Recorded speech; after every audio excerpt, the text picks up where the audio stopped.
oh, not sliding, but The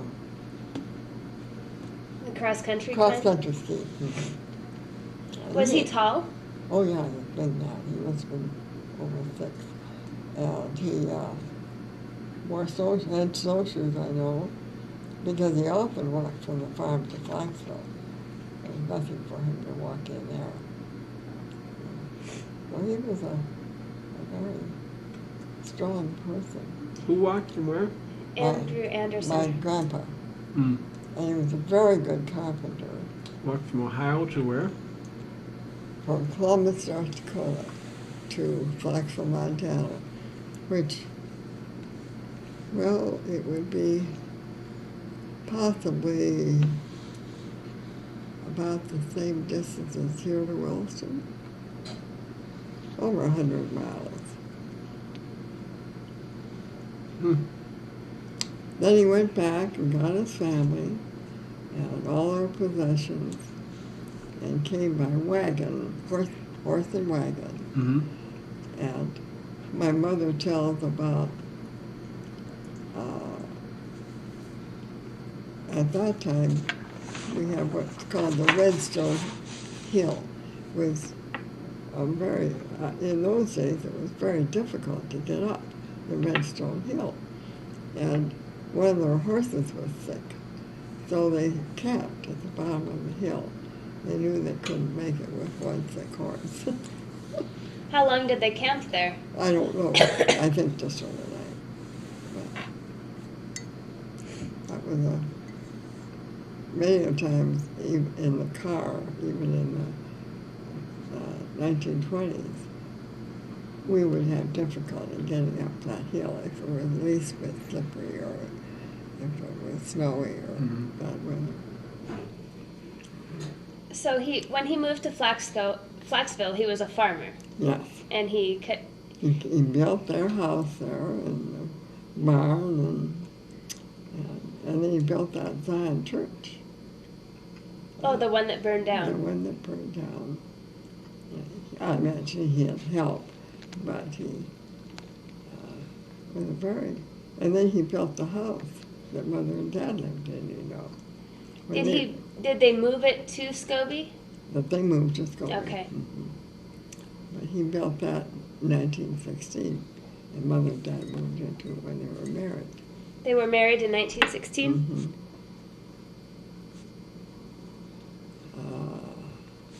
June 21st. Sound familiar? Yeah, it sure does. Mm-hmm. 1916. And you were born a year later, April 15th, April 15th, 1917. And I had a brother born in April 1919. Okay. Named Harold. Did he have a middle name? I imagine so, but I can't tell you what it is now. And he's buried in that Zion Cemetery south of Flaxville. Oh, okay.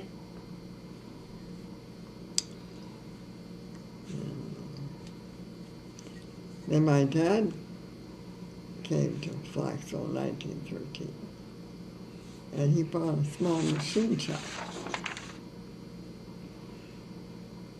and turned it into a farm equipment shop. And he had this small office that he lived in, slept there, Mm-hmm.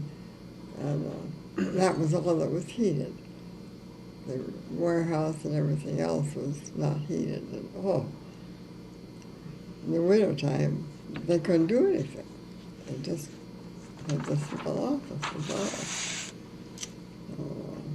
So, he only had one man working for him in the winter, and then he'd hire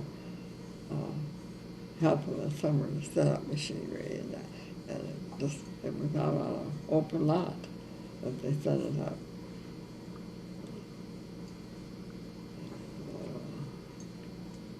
And he met Mother through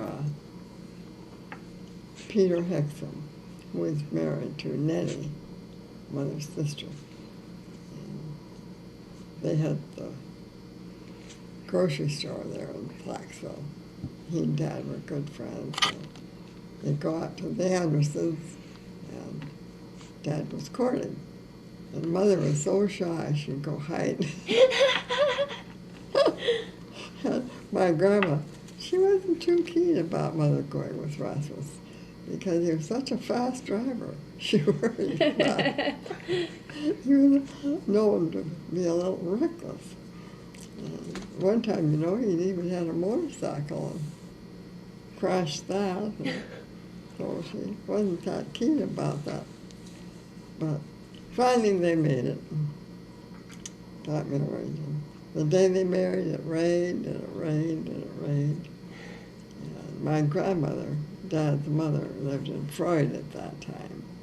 So they went to Freud after the wedding, and getting across Medicine Lake there, they just had some boards up. You'd drive across those boards.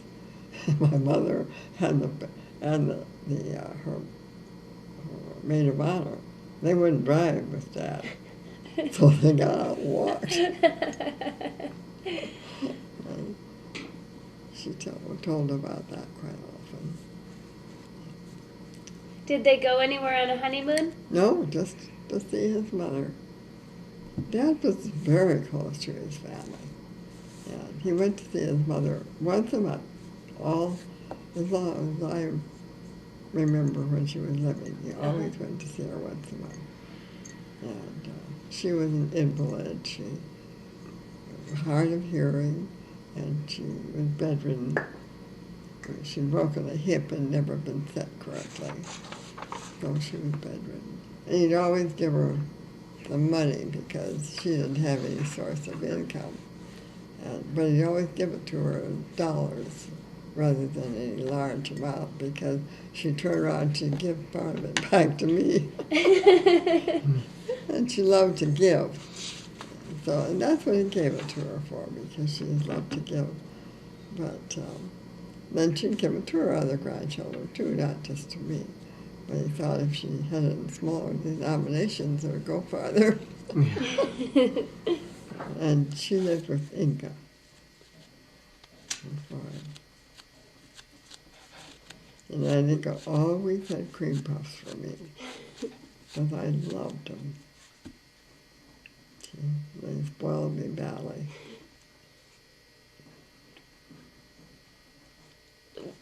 Do you know how old you were when she passed away? I was in college. So you saw her quite a bit. Oh, yes, yeah. I was in college when I got the telegram that she had passed. So that would have been in about 1938. She was in her 80s then. And she had a brother here in the United States. His name was Pete Hansen. Pete Hansen. And in 1925, when we went to California, my dad went by. It was in Idaho. It was a small mining town. He went by this place to see his Uncle Pete. And he was a prospector. And he had found what he thought looked like gold. So he was sending it with Dad to be assayed in Spokane. But on the way up to this place, the roads were terrible. And we had this big Nash car. And the roads were narrow, and we came to this spot in the road. There was a wagon coming. And Dad absolutely refused to get off and rode any farther because it was just go way down on the right-hand side. So, and he wouldn't back up. Dad was a horrible back-upper. And so he wouldn't back up. So this wagon had to go kind of up the side of the mountain so Dad could get by. But anyway, we got to Spokane and found out it was fool's gold. And Dad always felt a little guilty. He was always afraid Uncle Pete might have thought that Dad was taking him for the gold. But I don't know just what happened to him, but he died of the prospector with nothing. What a hovel he lived in.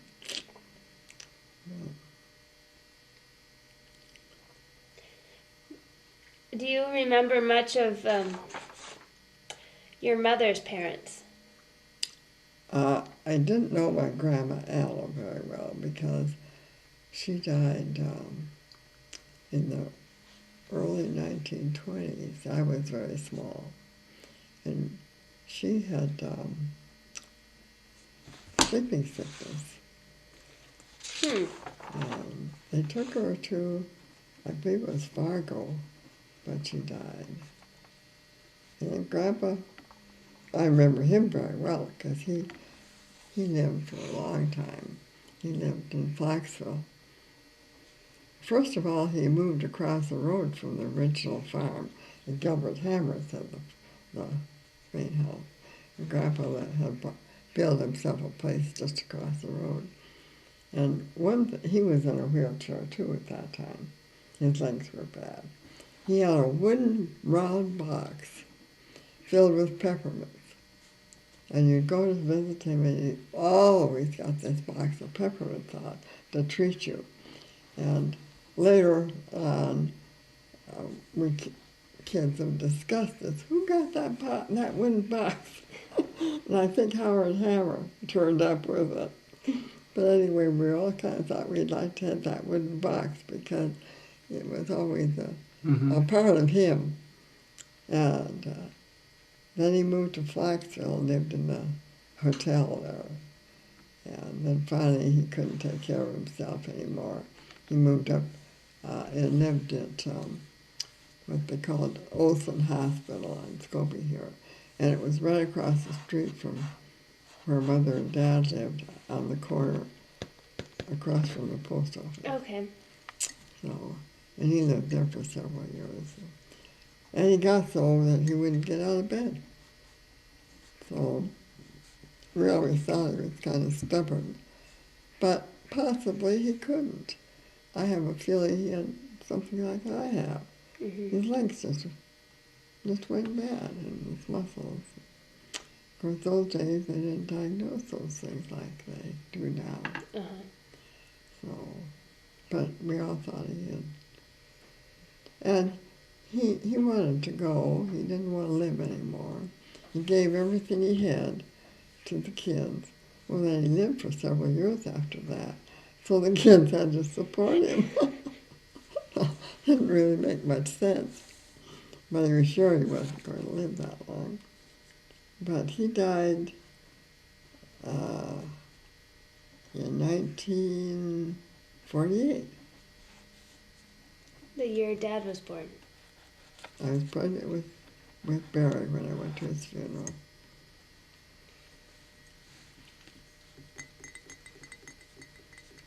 Was it early in the year, or was it? It was in the summertime. I can't tell you just when.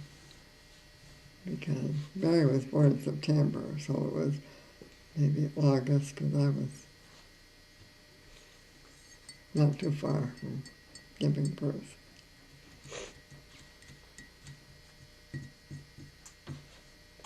And he had lived in Seattle some too with Uncle Richard in his later life.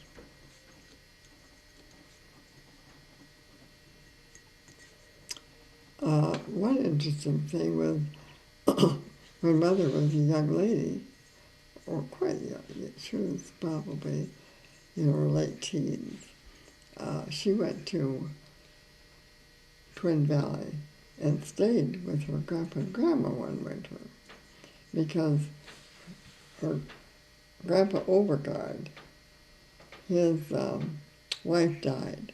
Then he married his wife's sister. And she was just a huge lady, just very, very heavy. And she wasn't well, and she couldn't get out of bed. So Mother went to help them. And she was so lonesome. She just cried herself to sleep every night. She just didn't like it at all. Cause, well, you know, a teenager living with an old couple wouldn't be too much fun. But she tells about her grandma sitting in bed smoking this pipe. Her grandma? Yeah, her grandma. And so I asked Uncle Richard, I said, what happened to Grandma Overguy's pipe? And he said, well, you know, I think that maybe it was in my attic. Because evidently Grandpa had it. And, but he looked and he didn't find it. He said, well, the kids must have gotten it. But I'd like to fit the pipe to smoke. But that was a bad winter for Mother. She certainly didn't like that. Their mother and Aunt Eddie went to business school, you know, in Fargo. Oh. Business college one winter. And which is amazing because Mother was not very good at business. That wasn't her field at all, but she did have a good time. And in her picture, she had lots of fellows from Fargo.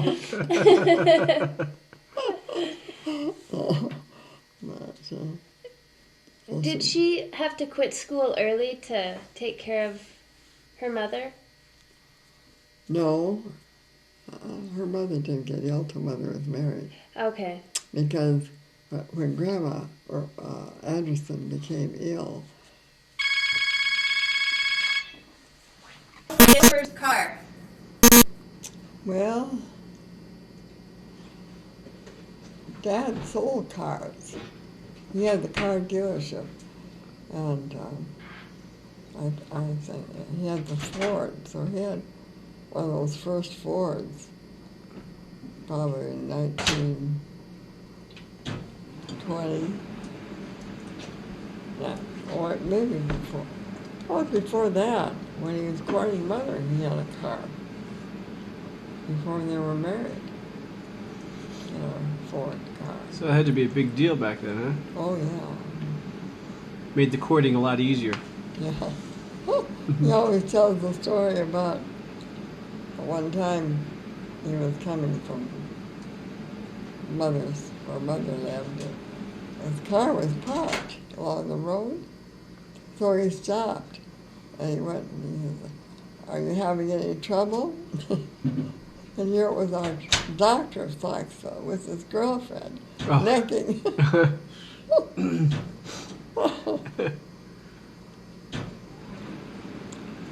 Dr. Healy, he's the one that delivered me. That was Dr. Healy? Mm-hmm. And he wasn't having any trouble. No. So certainly before he delivered you.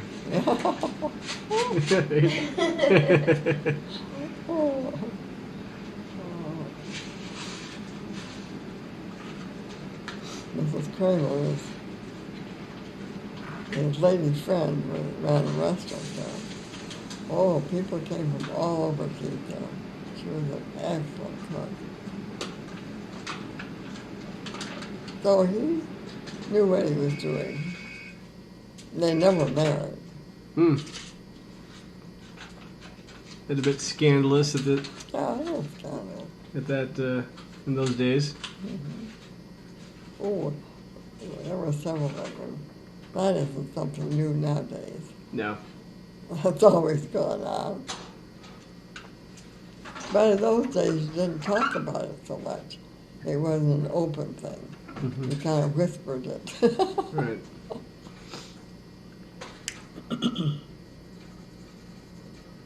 So you grew up in Flaxville, right, Grandma? Yeah. Mm-hmm. I was born in Flaxville and graduated from high school there in 1935. When did your parents move to Scobie? In 1939. Dad decided with all of course, the roads were getting really much better, and cars were much better, and he said that when they started coming down to the store in Flaxville and telling him what he was charging for it in Scobie, he decided one place was all he needed. Of course, Scobie was the county seat. They had to come in here for a lot of things. Mm-hmm. So, What was the population of Scobie then? oh, Scobie was a lot bigger then than it is now. Probably about 1,800. And I think it's down to about 1,000 now. Mm-hmm. And he closed the ones in Richland and Opine because that was in the 30s when it was, Depression was on. Mm-hmm. And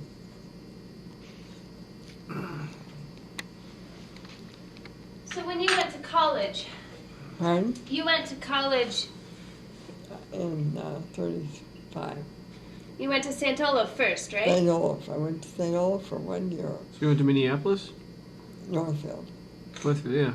Mm-hmm. Yeah, suburb, right. Mm-hmm. And I went there supposedly to major in music. Mm-hmm. The only thing I ever did in music was play the piano. I'd never been in a band. I never sang in a chorus. Hmm. So when I got there, I thought, this is ridiculous. To major in something that I didn't even know what instrument from another. Hmm. So I decided I didn't want to major in music. So I took some home ec, and our home ec teacher they were in late 60s, and they were very old-fashioned, and I thought the department was really very bad. So a friend of mine and I decided we were going to Minneapolis to a school of design and check it out. So we did. So I told Dad, his girlfriend and I were going to rent an apartment in Minneapolis and go to the school of design. I always did like clothing and dress design, that sort of thing. Dad didn't like that idea one bit. He didn't think I should be in Minneapolis in an apartment.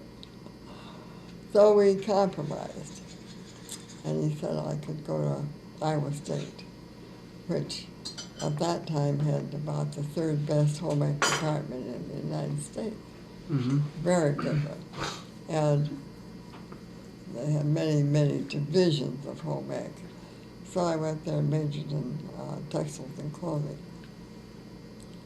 But I could see that jobs weren't very available in that field unless you'd had a lot of experience. Mm-hmm.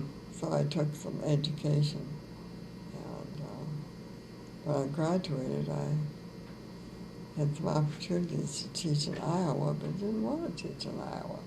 I didn't particularly like it there.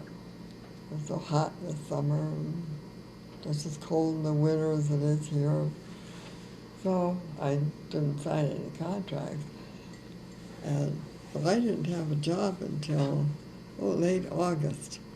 I joined a teacher's agency in Missouri, and they let me know that there was a vacancy in Libby, a late vacancy. A teacher had just resigned quite late. Again, the year was what? 38? That would be in 39. 39? So Dad says, call 'em. So I called them. Nobody used the telephone those days, you know. You wrote a letter or you wired. Mm-hmm. And he says, call him up. And I think my calling him is what got me the job. Because it was a more aggressive thing than anybody else was doing. Mm-hmm. So I got the job in Libby, and I had to go to Bozeman and go to a conference before the teaching year. I went over to Libby and took the bus from Kalispell, 90 miles to Libby. It looked like the end of the world, but it's a beautiful country. I remember getting off and the bus, and the principal, high school principal, was on the bus with me. He was new there too. So he kind of took care of my bags and whatnot. The son of the board met us. And he took us around to places where we could find a place to live. And I found a room there right across from the school, and with Gussie and Ed Kemp, and they were wonderful. Well, I had a room there, and I boarded then at a boarding house for the first year. Then Gussie and Ed, the second year, or the middle of the first year, they moved, because this happened to be his father's house, moved to their own home. So I moved with them. Then I boarded with them, too. Eddie was just a kick. He was the type that was always pulling jokes on you. You know, like putting a poo-poo pillow on your chair. And of course, he got a terrible big bag out teasing me. Then the next year, I moved to a home where they room and boarded 6 teachers, and that was fun. There were 6 of us. We did lots of things together. Had a real good time. And it was the first year I was there that it was in the fall. No, it was a Christmas time. We gave this Christmas party. The school teachers all put on this Christmas party. And they invited all the young men in town, mostly women teachers. And I went to the party with a guy named Archie Mindy, because I'd been going with him some, and he went to our church, and his mother had taken a liking to me, had me over to her house a lot for meals. And so I went to the party with Archie, but he was a character, so he started fooling around with some of the other teachers. And so I was dancing with a friend of John, and he asked if he could take me home. And I said, well, I'd come with Archie, so I probably shouldn't go home with someone else. Then I danced with John, and he asked if he could take me home. So I decided to heck with Archie. He was having such a good time with a friend of mine. So I said, let's both of us, took their arms and let's all 3 of us go. So we all went, drove over to Troy to see the tallest Christmas tree in the United States that was all lit up at that time. And then John was working in Spokane at the time, so I didn't see him for a while. Then in the spring he came home, and I had been to a brunch at a lady's house and was coming home back to my room, and I met him on the street. And we visited for a few minutes. I thought to myself, I'll bet he calls me. And sure enough, I got back to my place of residence, and he called me. And so we went out that night, doubled with Lee and his date, Vesta. And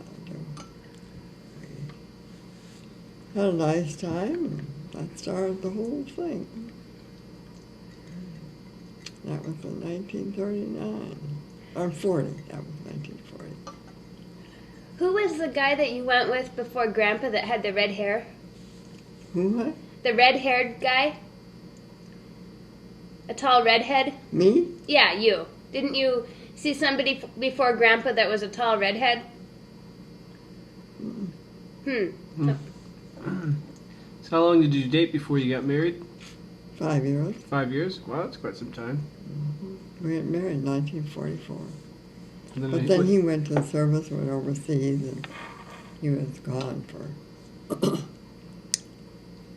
Well, he went to the service in 1941. He was gone 3 years at that time. Okay.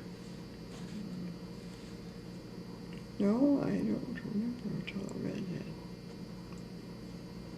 I did go with a fellow by the name of Bob Nelson. I met him at St. Olaf. And I was going with him and John at the same time. So when he got back from the service, how soon until he got married? Well, almost immediately.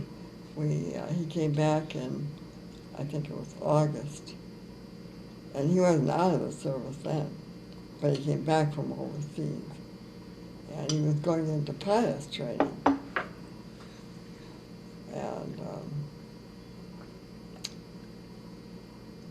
and he came to Dillon, where I was working, and I had a meeting at Bozeman, so we went to Bozeman together, and became engaged then. And I resigned my position at Dillon, but gave them a month. So then I came home in September, and we were married in October. Mm-hmm. Then I went with him, and we traveled until the next August. He was stationed about 6 weeks at each base. We went from here to Mojave in California, and then we went way over to Keeler Field in Mississippi, and then we went to San Antonio. Our first Christmas we spent in San Antonio, and my cousin Fran lived there, so we stayed with them. She and Ralph had a house, and so we stayed with them for a month. Well, then Ralph was transferred, so John and they moved into an apartment then after the house, and so we rented the apartment then after they left. And then he was transferred to Bakersfield, California, and that's when I knew I was pregnant. And so about that time the doctor didn't think I should be running around so much. So I came home and stopped